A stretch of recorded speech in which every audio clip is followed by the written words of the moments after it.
La humanidad transforma todo lo que está al alcance de sus manos o pensamiento. Los grandes inventos nos han liberado y condenado al mismo tiempo. Han cambiado todo lo que alguna vez conocimos. Nunca imaginamos que sería posible viajar hasta el otro lado del mundo con solo tocar una pantalla. La globalización le dio un giro de 180 grados a todo el mundo y ha impactado a todos los niveles organizacionales, acarreando retos que nos impulsan a adaptarnos para sobrevivir a las circunstancias cotidianas, haciendo que en algunas ocasiones nos desprendamos de aquello que creíamos esencial para nosotros.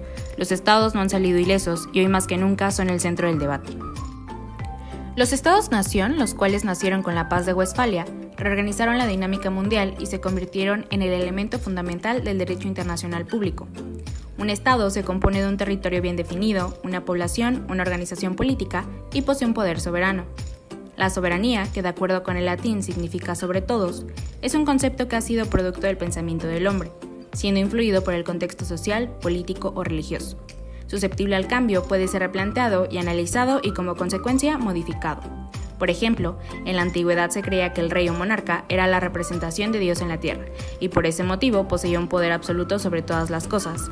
Con el tiempo, el poder absoluto empezó a ser cuestionado, concluyendo que éste lo poseían todos los hombres y mujeres, quienes decidían a quién dárselo con la premisa de que en cualquier momento lo podían quitar. Siguiendo el concepto tradicional, podemos entender que la soberanía es el poder supremo y autónomo, y por lo tanto, no hay ningún otro poder que lo iguale o lo supere. En el ámbito internacional, cada estado está sujeto a un orden, pero al mismo tiempo es el creador e intérprete de sus propias leyes. Es soberano e igual a los demás miembros de la comunidad internacional, dando como resultado que teóricamente ningún estado sea superior a otro. Sin embargo, es evidente que la realidad dista mucho del concepto, pues hoy somos testigos de una jerarquía mundial que se está modificando. No obstante, con la llegada de la globalización, la dinámica conocida sufrió un drástico cambio. De acuerdo con la definición de la página Economipedia, la globalización es un fenómeno basado en el aumento continuo de la interconexión entre las diferentes naciones del mundo en el plano económico, político, social y tecnológico, desencadenando situaciones que obligan a los estados a renunciar y compartir una porción del poder soberano que solo ellos poseían con el fin de enfrentar los desafíos que se presentan. Hoy somos testigos del constante crecimiento de poder que poseen las empresas internacionales, logrando influir en las políticas o decisiones de los estados con el fin de mantener un status quo beneficioso para ellas. Empresas como Coca-Cola, Amazon o Facebook, entre muchas otras, ahora participan en el juego mundial y se posicionan como fuertes oponentes. La interconexión generada ha ocasionado que hoy los problemas tengan un carácter común. Las migraciones, el terrorismo, los derechos humanos, el calentamiento global o en los últimos 2 años, la pandemia del COVID-19, son situaciones que obligan a los estados a alejarse totalmente de las decisiones individuales y autoritarias con el fin de lograr el bienestar mundial. La frase "estoy en mi casa y puedo hacer lo que quiera" ya no es válida actualmente. Además, se han producido zonas en donde la soberanía es severamente cuestionada o simplemente no existe. Estas zonas son conocidas como zonas grises, en donde el aspecto jurídico, propiedad privada del Estado, cambia de dueño. Como ejemplo tenemos los derechos autónomos, creados por los territorios autónomos, en los cuales el Estado no posee ningún poder. Las normas comerciales, mismas que son creadas por el mercado como resultado de su dinámica. Las normas deportivas, que son aplicadas sin cuestionamiento alguno. El Internet y sus medidas impuestas para su funcionamiento, o los lineamientos del sistema financiero, los cuales imponen condiciones a los estados solicitantes de crédito. Y para comprender el segundo punto debemos de definir qué son los recursos naturales. Estos incluyen a todos los productos animales, vegetales, minerales, aire, temperaturas, vientos, etc. Todos estos son generados por la misma naturaleza y surgen sin importar si el hombre existe o no. Están divididos en 2 grandes grupos conocidos como renovables e irrenovables.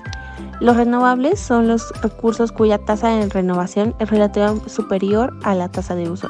Y los no renovables o irrenovables son aquellos recursos cuya tasa de extracción o consumo es mayor a la de su renovación, por lo que se van agotando con el tiempo. La soberanía de los recursos naturales, según las Naciones Unidas, nos dice que los países insuficientemente desarrollados tienen el derecho de disponer libremente sobre sus riquezas naturales. Y el principio de no intervención es su aplicación a la soberanía sobre los recursos naturales. Vemos que incluye el derecho a explotar libremente sus recursos, agregando la previsión de actos que atenten contra el ejercicio de la soberanía sobre ellos. Específicamente en el caso de México, sobre la soberanía de sus recursos naturales, nos respalda el artículo 27 constitucional, el cual nos dice que la propiedad de las tierras y aguas comprendidas dentro de los límites del territorio nacional corresponde originariamente a la nación, lo cual ha tenido y tiene derecho de transmitir el dominio de ellas a los particulares, constituyendo la propiedad privada.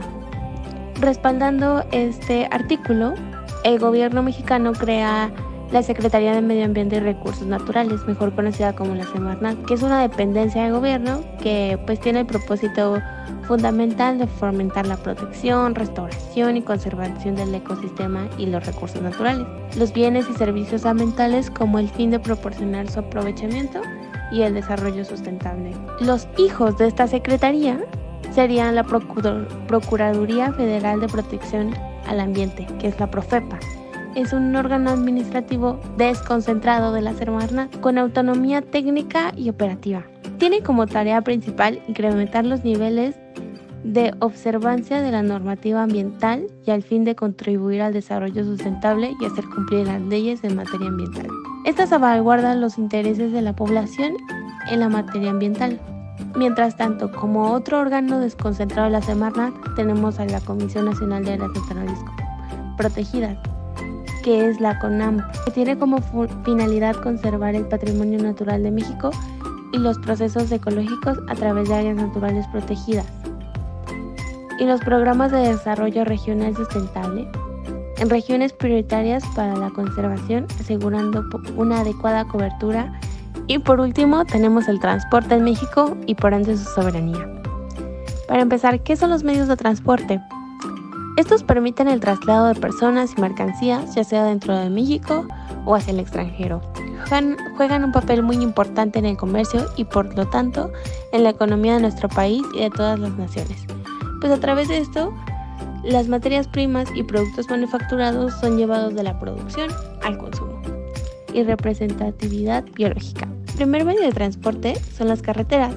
En el 2018, México contaba con 407.959 kilómetros de carreteras, de los cuales 51.198 kilómetros corresponden a los corredores troncales.